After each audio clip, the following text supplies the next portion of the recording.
देखिए ये जो प्रश्न आपके सामने है साथियों, आपका प्रश्न है 2 + 7 + 12 + डैश डैश डैश एक प्लस 122 का योगफल ज्ञात करें। अब इसमें योगफल ज्ञात करना है तो इसके लिए आप एक फार्मूला याद रखिएगा, Sn = होता है n/2 into 2a + n-1 into D. ठीक है, अब इसमें आपको Sn यानी पदों का योगफल इसे कह सकते हैं। अब देखिए n जो होता है वो आपका क्या होता है a, और d क्या होता है इसको मैं बताता हूं। तो n जो है पदों की संख्या, यानी कितने पद इसमें है ये बताता है n। a जो है प्रथम पद को बोलते हैं, और d जो है सार्वंतर को बोलते हैं। सार्वंतर आपका क्या होता है, प्रत्येक अगले पद में से पिछले पद को घटा के सार्वंतर ज्ञात किया जाता है।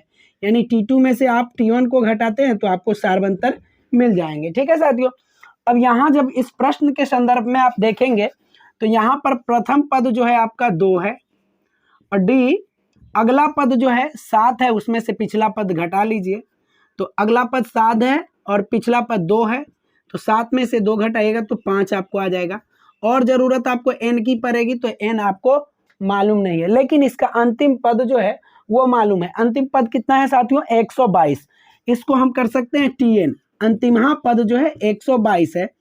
इसका फॉर्मूला देखिए, a + n-1 इंटू डी = 122। ठीक है, अब यहाँ जो आपका a है, a कितना है 2 रख दीजिए, प्लस n नहीं मालूम है, n आपको मालूम नहीं है, यही तो निकालना है। तो n-1, d आपका कितना है, d है आपका 5 और बराबर 122। यहाँ से आप डायरेक्ट n-1 = लिखिए, तो 122 ये आपका प्लस में 2 है, इधर जाएगा तो माइनस में 2, और ये गुना में 5 है, इधर आएगा तो भाग में। यहाँ से जब आप इसे सॉल्व कीजिएगा 122 में से 2 घटाएगा तो 120 और बटे 5, 5 दूना 10 और 5 चौके 20। यहाँ से आपको n-1 बराबर 24 प्राप्त हो गया। n बराबर निकालिएगा तो 24 और प्लस 1 25 प्राप्त होगा। ठीक है, ये आपका n निकल गया, यानी n भी आपका कितना आ गया 25। अब इस फार्मूले पर आप Sn तो निकाल सकते हैं, तो S25 आपको निकालना है। तो S25 बराबर क्या होगा, 25/2, क्योंकि n के जगह पर आपको 25 रखना है। उसके बाद 2 गुने a कितना है आपका 2 है, तो यहाँ रख दीजिए 2 और प्लस 25 - 1 और गुने आपका d जो है वो देखिए d आपका 5 है, तो 5 रख दीजिए।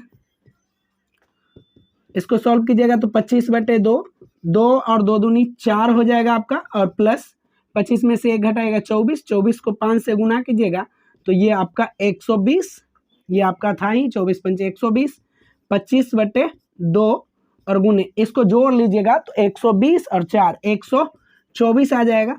इसको काटिएगा तो ये आपका 6 दूना 12 और 2 दूना 4, 25 को आप 62 से गुना कीजिएगा तो ये आपका आ जाएगा 25 को 62 से, 62 का आधा आप कीजिएगा तो 31, और 31 का आधा कीजिएगा तो कितना होगा 15.5 यानी 1550। इसको गुना कीजिएगा तो आपका 1550 आ जाएगा। साथियों यही आपका आंसर रहेगा। आपका दूसरा प्रश्न है, सिद्ध करें कि sin 4θ - cos 4θ by sin square θ minus cos square θ = 1, यानी आपको इसके बदले 1 सिद्ध करना है। तो इसके लिए एकदम साधारण सा सूत्र एक प्रयोग करना होगा, a² - b² बराबर a + b into a - b। ये आपको याद होगा तो सही है, नहीं तो याद कर लीजिएगा। इसी के माध्यम से इस प्रश्न को हम सॉल्व करते हैं। देखिए ये तो हमारा कौन सा साइड है, LHS है, ठीक है, और ये हमारा RHS है।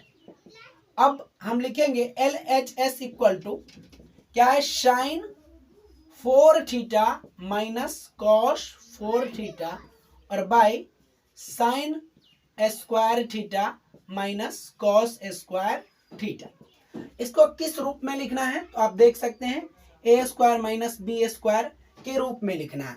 तो इसको देखिए sin 4θ है तो इसको sin स्क्वायर का स्क्वायर लिख सकते हैं, आराम से लिख सकते हैं, sin स्क्वायर का होल स्क्वायर, और इसको माइनस cos स्क्वायर θ का होल स्क्वायर लिख सकते हैं, और by sin square θ minus cos square theta आपका नीचे है। अब ये आपका आ गया A square minus B square के रूप में। तो A square minus B square बराबर क्या है, A plus B into A minus B, यानी पूरा को आप ए मानिए, इस पूरा को बी मानिए। तो एक बार इसको प्लस में लिखिए, sine square theta plus cos square theta, और इंटू एक बार sine square theta minus cos square theta लिख दीजिए, और बटे में ये जो आपका है sine square theta minus cos square theta, इसको लिख दीजिए। अब ये दोनों सेम है तो ये दोनों खत्म हो जाएंगे। बचे कितने आपके, साइन स्क्वायर थीटा और प्लस कॉस स्क्वायर थीटा। यदि आपको सूत्र याद होगा तो आपको मालूम होगा कि sign square theta plus cos square theta का मान 1 होता है, और यही आपको प्रूफ करना था। तो हम कह सकते हैं LHS equal to RHS proof. यही आपको प्रूफ करना था, हो गया आपका प्रूफ।